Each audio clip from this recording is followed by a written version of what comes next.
তোমরা তো আমার আগের একটা ভিডিওতে দেখেইছো যে আমি আমার একটা দিদির বিয়েতে এসেছি। তো আমি এখন রেডি হয়ে নিচ্ছি। আর এই যে আমি শাড়িটা পরেছি, এটা হচ্ছে আমার মায়ের শাড়ি, আগের বছর পুজোতে নিয়েছিল।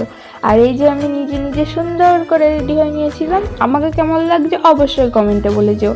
তো এবার আমি চলে গেলাম একেবারে স্টার্টারের দিকে। আর স্টার্টারে আমি বেশি কিছু খাইনি, শুধুমাত্র নিয়েছিলাম চিকেন পকোড়া। আর চিকেন পকোড়াটা মোটামুটি ভালোই ছিল। তো এবার আমি চলে যাবো পুরো একদম খাবারের দিকে। প্রচণ্ড খিদে পেয়ে গেছিলো, সাজুগুজু করে আবার দেখাও করেছিলাম দিদির সাথে। তো এই যে আমি বসে পড়েছি আর এখন আমি খাবারের জন্য ওয়েট করছি। আর এইটা হচ্ছে মেনু। তো অপেক্ষা করতে করতে তারপরে চলে আসলো জলের বোতল আর প্লেট। তো প্রথমেই প্লেটে পড়ে গেল লেবু, পানির পাসিন্দা, আর তার সঙ্গে ছিল টমেটো সস। পানির পাসিন্দাটা ভীষণ ভালো খেতে ছিল আর অসম্ভব নরম। তো যাই হোক, তারপরেই আমার প্লেটে চলে আসলো বেবি নান আর চানা মশলা। আর বেবি নানের সঙ্গে চানা মশলার কম্বিনেশনটা কিন্তু সেরা। তোমাদের কাদের কাদের এই কম্বিনেশনটা ভালো লাগে অবশ্যই কমেন্টে বলে যেও।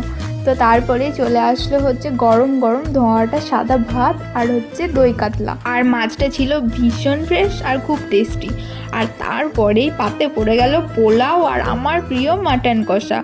আর এই কম্বিনেশনটা তো সব সময় বেস্ট, সব সময়কার জন্য এটা বেস্ট। আর মাটনটা কিন্তু ভীষণ নরম হয়েছিল, একেবারে ধরলেই খুলে আসছিল। আর তারপরে মাটন আর পোলাও দিয়ে ভালো করে খেয়ে নিলাম। আর খাবারের মেনুগুলো কিন্তু বেশ সুন্দর আর ছিমছাম।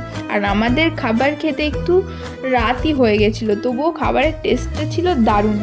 আমি এখনও মাটন খেয়ে শেষ করতে পারিনি, তার মধ্যে চলে আসলো পাঁপড় আর চাটনি, এটা তো পুরো বেস্ট। তারপরে দিয়ে গেল দই কাতলা আর শেষে ছিল আইসক্রিম। তো খাওয়া দাওয়া কমপ্লিট। আর ভিডিওটা কেমন লাগলো অবশ্যই কমেন্টে বলে যাবে। আর যদি ভালো লেগে থাকে সাবস্ক্রাইব করে দিও। বাই।